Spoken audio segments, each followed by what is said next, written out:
Bonjour, voici un exposé qui vous présentera l'histoire des chiffres et des nombres. Alors il faut savoir que les chiffres et les nombres n'existaient pas évidemment par nature lors de l'apparition de l'homme. Au tout départ, dans les civilisations de la préhistoire, les bergers par exemple étaient amenés à vérifier si leur troupeau était complet. Ils étaient toujours en déplacement et ils avaient besoin de savoir s'ils avaient perdu, par exemple, parlons de moutons, s'ils avaient perdu un mouton pendant la journée ou y avait eu des naissances. N'ayant pas de nombre à leur disposition, ils ont eu l'idée de prendre un morceau d'os ou de bois et avec un outil qui pouvait être un caillou, à chaque fois qu'ils voyaient un mouton, ils faisaient une entaille sur le bout de bois ou sur l'os. Ainsi, une fois le travail terminé, sur cet outil, ils avaient autant d'entailles que de moutons. Ce bâton permettait donc de compter le nombre de bêtes qu'ils avaient dans leur troupeau. En tant que tel, c'était un nombre. Je peux donc lire avec vous le petit texte qui est sur cette diapositive. Donc les plus anciennes traces de nombres datent des premières civilisations du Paléolithique, c'est-à-dire environ 30 000 ans avant Jésus-Christ. Les hommes, qui durent apprendre à conserver les nombres, avaient à leur disposition deux supports privilégiés, les os et le bois. Pour mémoriser combien il y avait d'éléments dans un ensemble de choses, des bêtes ou des hommes ou des objets, les hommes du Paléolithique faisaient une marque, souvent une entaille, sur le support choisi. Ainsi, des os numériques de près de 30 000 ans ont été retrouvés. Alors un peu plus tard, vers 8000 avant Jésus-Christ, les hommes ont pensé à utiliser des petits cailloux pour compter. C'est-à-dire que, si je reprends l'histoire des moutons, à chaque fois qu'ils voient un mouton, ils prennent un caillou. Et à la fin, ils ont dans leurs mains, ou dans un sac, autant de cailloux que d'animaux. Alors vous voyez, regardez un petit peu sur ces dessins, on a des cailloux qui ont une forme arrondie, et puis on a des cailloux qui ont des formes pointues. Eh bien, les cailloux de forme pointue ont en fait servi à remplacer une certaine quantité de cailloux de forme arrondie. Donc ça permettait d'avoir un peu moins de cailloux dans le sac ou dans la main, et ça permettait de résumer un petit peu un certain nombre de cailloux. Alors on va lire ensemble la diapositive. C'est en Mésopotamie, ou dans d'autres lieux du Moyen-Orient, vers 8000 avant Jésus-Christ, qu'apparaissent les calcoulis. Alors ça s'appelle des calcoulis. Pourquoi? Qu'est-ce qu'il est écrit derrière?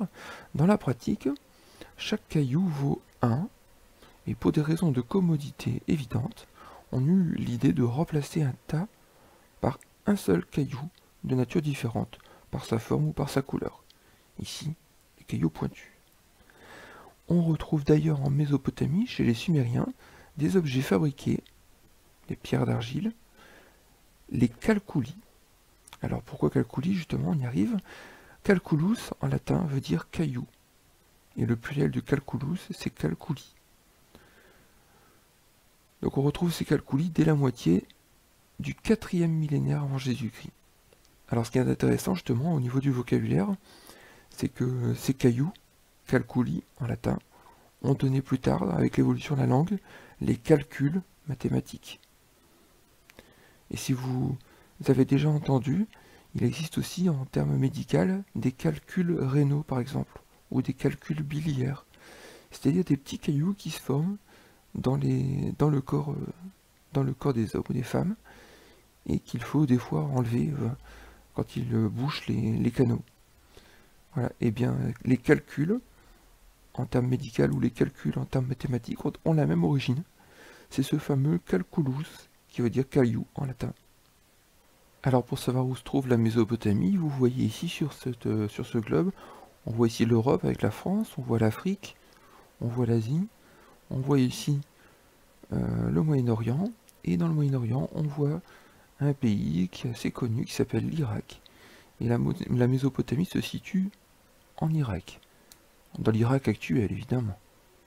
Pourquoi ça s'appelle la Mésopotamie? Tout simplement parce que dans Mésopotamie, c'est un mot qui vient du grec. On entend mezzo qui veut dire milieu ou entre, et potami qui veut dire fleuve.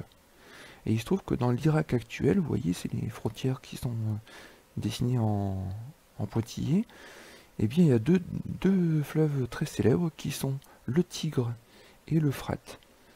Et la Mésopotamie, c'est la zone qui se situe entre ces deux fleuves, entre le Tigre et l'Euphrate. Méso, entre Potamie, fleuve.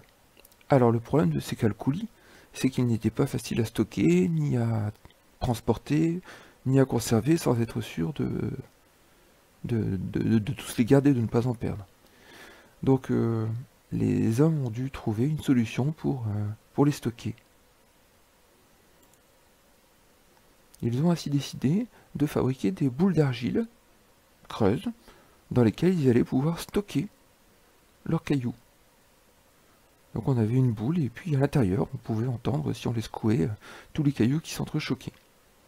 Voilà. Alors ça permettait de bien les garder. Il y avait quand même un problème supplémentaire avec ces boules d'argile, c'est que si je voulais retrouver le nombre de cailloux qui étaient à l'intérieur, eh bien il était nécessaire de casser cette boule. Et donc c'était pas très pratique parce qu'une fois cassée, on ne pouvait plus la réparer facilement. Donc les hommes ont eu une nouvelle idée, c'est de se dire, au moment où je façonne l'argile, c'est un peu comme de la pâte à modeler, tant qu'elle n'est pas cuite, donc on peut la modeler facilement, eh bien je vais marquer, je vais faire des traces. Vous voyez ici on a des petits trous et puis des petits de différentes sortes, de différentes formes dans la boule. Je vais tracer des formes qui représentent les cailloux à l'intérieur. Vous voyez ici qu'on a la forme d'un caillou pointu et puis la forme de 3 cailloux ronds. Peut-être ici d'autres qui ont été effacés, en tout cas, on voit bien la représentation des cailloux sur la surface de la boule. Alors on va lire la diapositive.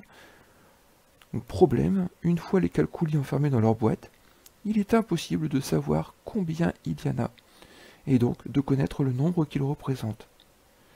Les hommes ont donc dû représenter la quantité de cailloux par un signe sur la boîte, et ils ont ainsi pu se passer des cailloux pour écrire directement sur des tablettes d'argile. Il semble que c'est ainsi qu'est née l'écriture vers 3300 ans avant Jésus-Christ en Mésopotamie.